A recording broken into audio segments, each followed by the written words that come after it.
আচ্ছা, তাহলে এই ক্লাসে আমরা মাত্রা সম্পর্কে দেখব, ঠিক আছে? তাহলে মাত্রা, যেটাকে ডাইমেনশন বলা হয়, ঠিক আছে?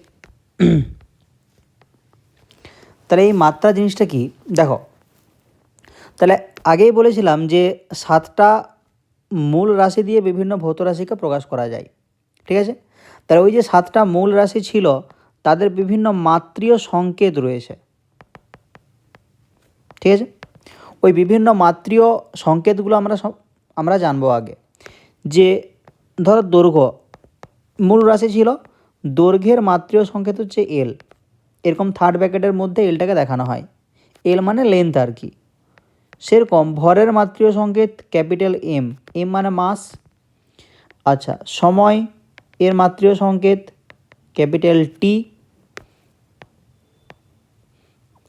তাপমাত্রা এর মাত্রীয় সংকেত কে, কোনো কোনো বইয়ে থিটাও দেওয়া থাকে, ঠিক আছে? আচ্ছা, প্রবাহ মাত্রা এর মাত্রীয় সংকেত হচ্ছে আই। পদার্থের পরিমাণ, পরিমাণ এর মাত্রীয় সংকেত মোলও লেখা হয় বা এনও লেখা হয়, স্মল এন। আচ্ছা, দীপন প্রাবল্য এর মাত্রীয় সংকেত হচ্ছে সিডি, ওই ক্যান্ডেলা যেটা ছিল সিডি, ঠিক আছে? তাহলে এইগুলো হচ্ছে বিভিন্ন মূল রাশির মাত্রীয় সংকেত। দৈর্ঘ্যের মাত্রীয় সংকেত এল, ভরের এম, সময়ের টি, তাপমাত্রার কে বা থিটা, প্রবাহ মাত্রা আই, পরিমাপ মোল বা এন, দীপন প্রাবল্য হচ্ছে তোমার সিডি, হলো? আচ্ছা, এরপরে মাত্রীয় সংকেতের ডেফিনেশনটা বলা আছে, দেখবে তো আমরা বিভিন্ন রকম যে রাশিগুলো আছে, ঠিক আছে, ওদের মাত্রীয় সংকেত বের করতে চলেছি এখন। ধরো ক্ষেত্রফল, তাহলে ক্ষেত্রফলের তুমি মাত্রীয় সংকেত কী করে বের করবে? তাহলে আমরা ক্ষেত্রফল মানে বলতে পারি যে দৈর্ঘ্য গুণিত প্রস্থ, এটার ফর্মুলা জানি, দৈর্ঘ্য গুণিত প্রস্থ। তাহলে এরকম ব্যাপারটা আর কি, ধরো দৈর্ঘ্য হচ্ছে 5 সেমি, প্রস্থ হচ্ছে 3 সেমি, তাহলে ক্ষেত্রফল কত? 5 × 3 15 সেমি স্কোয়ার বা বর্গ সেমি, এইভাবে লিখি।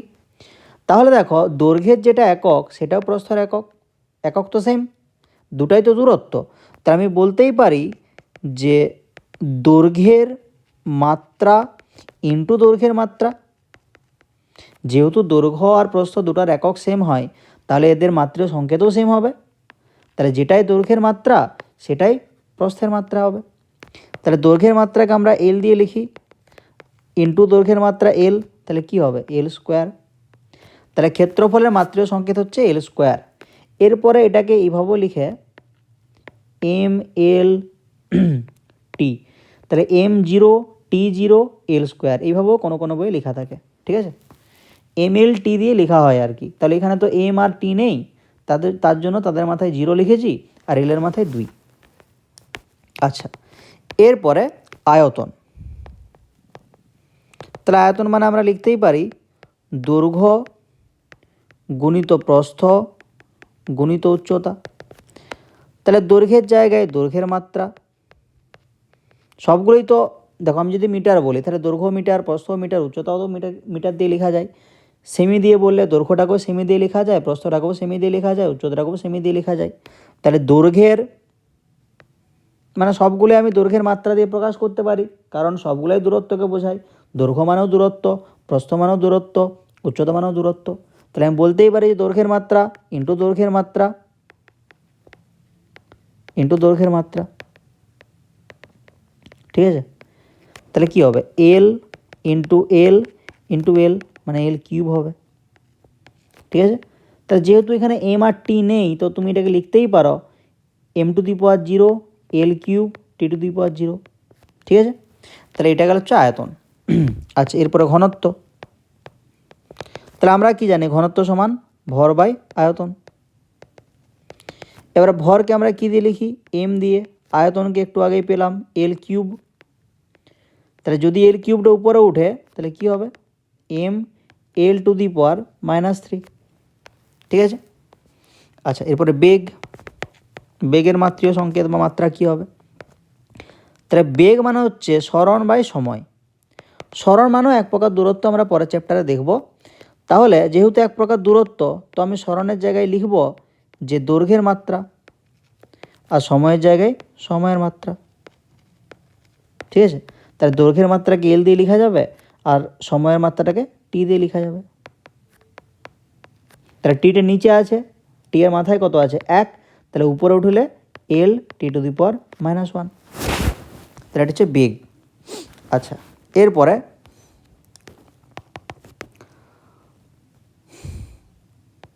ত্বরণ বা মন্দন। ঠিক আছে, এইটাও পরে চ্যাপ্টারে আছে। তাহলে ত্বরণ বা মন্দন মানে হচ্ছে তোমার বেগ পরিবর্তনের হার আর কি। ঠিক আছে, তাহলে বেগ পরিবর্তন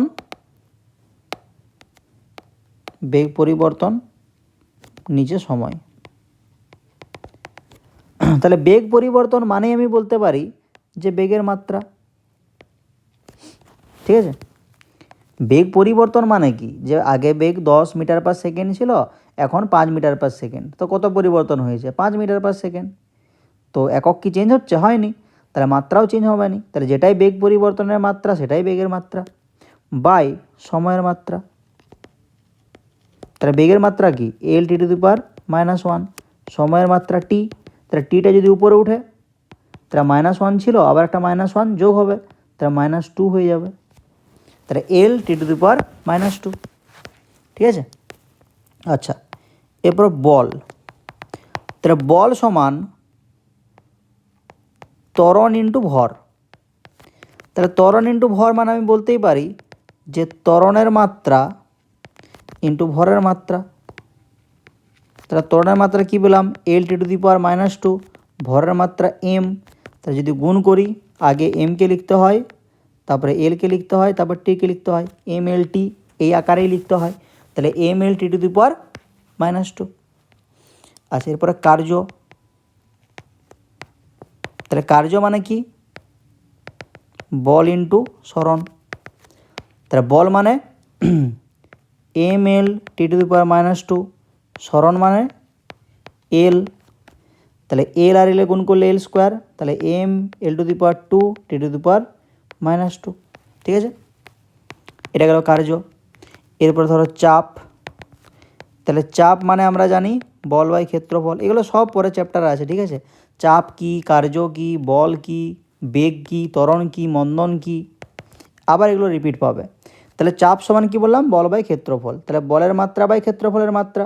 তাহলে বলের মাত্রা কী এসেছিলো M L T to the power -2, ক্ষেত্রফলের মাত্রা এল স্কোয়ার। তাহলে উপরে আছে এল টু দি পাওয়ার 1, নিচে আছে এল টু দি পাওয়ার 2, উপরে উঠলে M L 1 - 2 T to the power -2। তাহলে M L to the power -1 T to the power -2। ঠিক আছে, আচ্ছা, এরপরে ক্ষমতা। তাহলে ক্ষমতা মানে হচ্ছে তোমার কার্য বাই সময়। তাহলে কার্যের মাত্রা কি পেয়েছিলাম L square T to the power -2 by T, সময় টি। তাহলে টিটা উপরে উঠলে -3 হয়ে যাবে। তাহলে M L square T to the power -2, আর টিটা মাথায় 1 আছে, উপরে উঠলে -1, তাহলে M L to the power 2 T to the power -3। ঠিক আছে, এটা হচ্ছে ক্ষমতা। আচ্ছা, এবার ধরো ভরবেগ।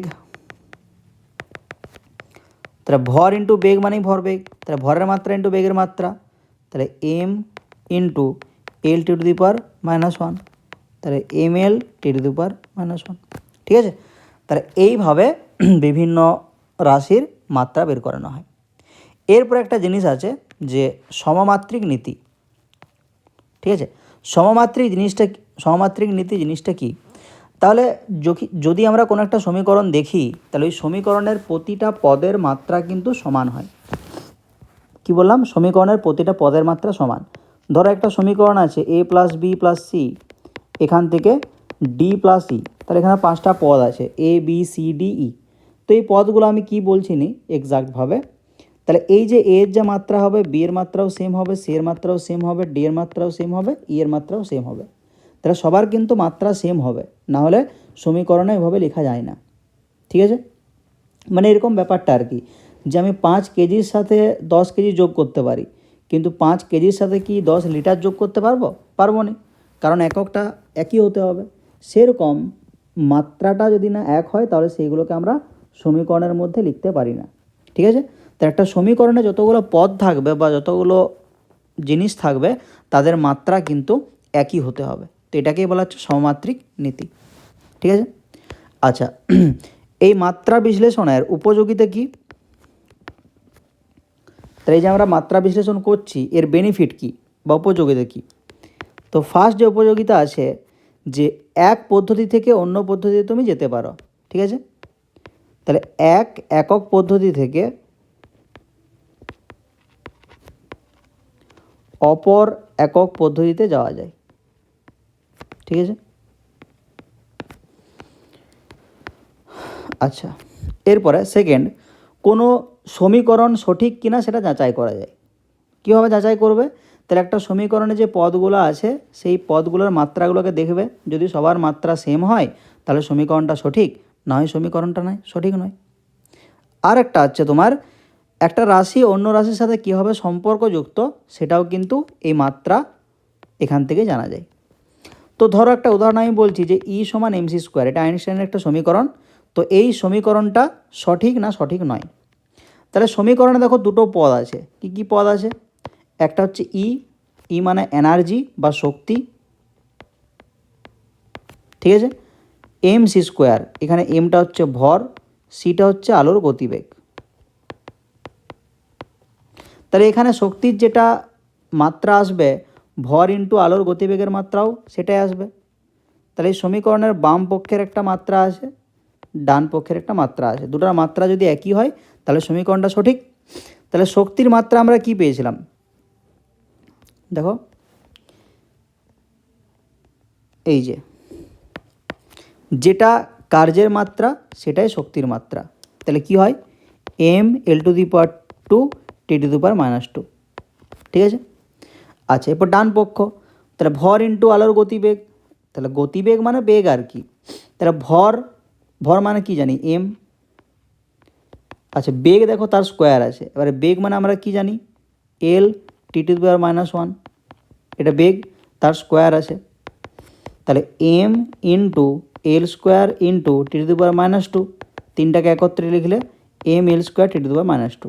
দেখো বাম দিক আর ডান দিকের মাত্রাটা সেম চলে আসছে, তাহলে সমীকরণটা সঠিক। ঠিক আছে, তাহলে এই হচ্ছে তোমার এই ক্লাসের ব্যাপার। ওকে, ঠিক আছে।